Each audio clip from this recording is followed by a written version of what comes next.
El florecimiento de la vida es un fenómeno cotidiano, pero ¿qué nos hace tan afortunados en la Tierra para que podamos celebrar la vida todos los días?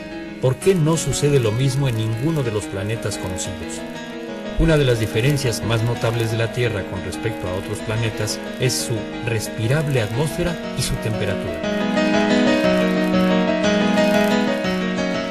Si tomamos en cuenta la distancia del planeta al Sol y el albedo planetario, la temperatura efectiva de la superficie terrestre sería de unos 18 grados centígrados, bajo cero, un valor muy diferente de los confortables 15 grados centígrados de la temperatura típica de la superficie del planeta. Es la atmósfera terrestre la que propicia una temperatura soportable y la que, durante millones de años, ha permitido el nacimiento de la vida.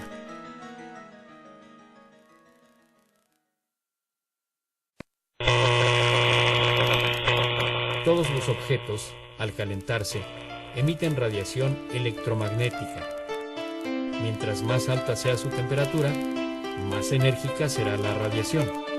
Vistas como ondas, mayor frecuencia y menor longitud de onda tendrán. La atmósfera terrestre es prácticamente transparente a la luz solar. Una tercera parte de la radiación solar que llega a la Tierra es reflejada de vuelta al espacio. El resto es absorbido por su superficie. Al calentarse, la Tierra emite radiación infrarroja de menor energía, invisible al ojo humano, pero a la cual la atmósfera no es transparente. Una parte de esta radiación es absorbida por la atmósfera y las nubes, otra parte escapa al espacio.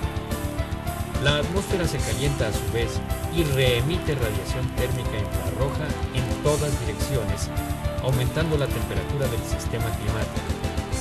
De esta manera, la temperatura en la Tierra es más caliente de lo que sería si no hubiera atmósfera, porque recibe radiación solar y atmosférica. Así, el calor se mantiene aún de noche, cuando no llegan los rayos del sol. Cuando se empezaron a estudiar las propiedades que hacen que nuestra atmósfera sea tan habitable, no se encontró mejor analogía que un invernadero. En realidad, lo que pasa en la atmósfera no es lo mismo que lo que pasa en un invernadero. Al calentarse el aire, tiende a subir y es reemplazado por aire más frío. Esto se llama convección. La cubierta de un invernadero impide la convección y se ha demostrado que este efecto es unas 5 veces más importante que la absorción de energía térmica de la cubierta. Y en nuestra atmósfera no hay techo ni paredes que impidan la convección. Así que, más que un efecto de invernadero, lo que sucede en nuestro planeta es un efecto atmosférico provocado por las características particulares de nuestra atmósfera.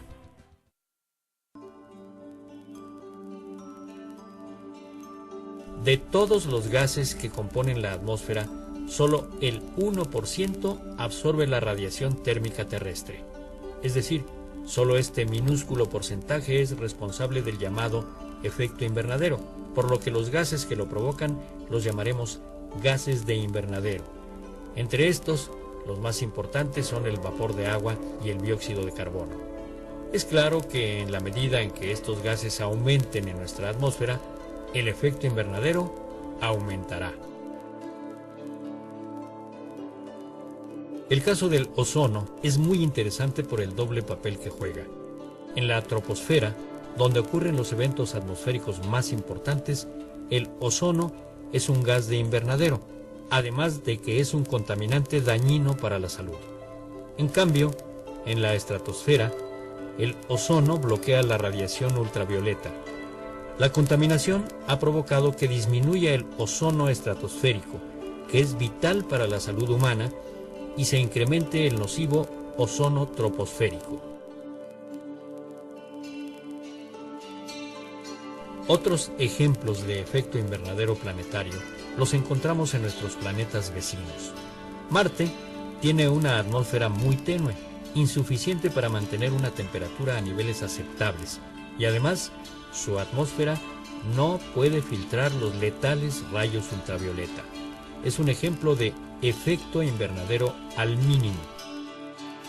Por otra parte, Venus, con su atmósfera 90 veces más densa que la nuestra, repleta de dióxido de carbono y otros gases venenosos, tiene una temperatura tan alta que la vida es imposible. Este es un ejemplo de demasiado efecto invernadero.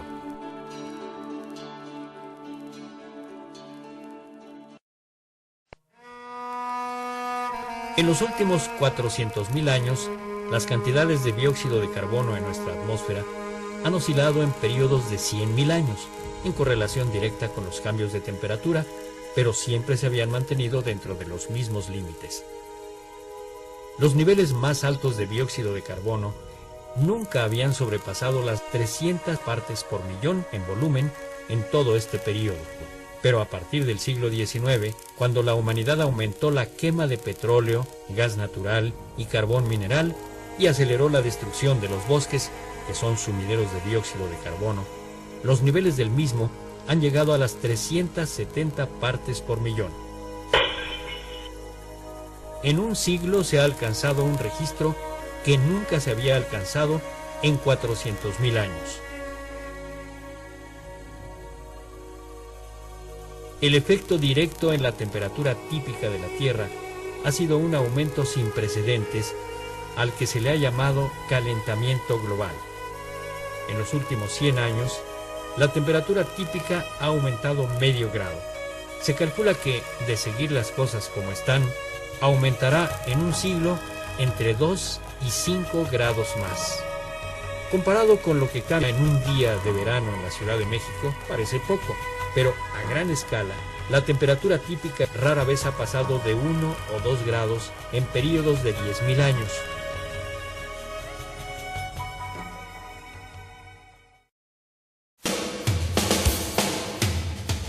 Lo más grave del calentamiento global es la velocidad en que está sucediendo, que como hemos visto no tiene precedentes en la historia del planeta.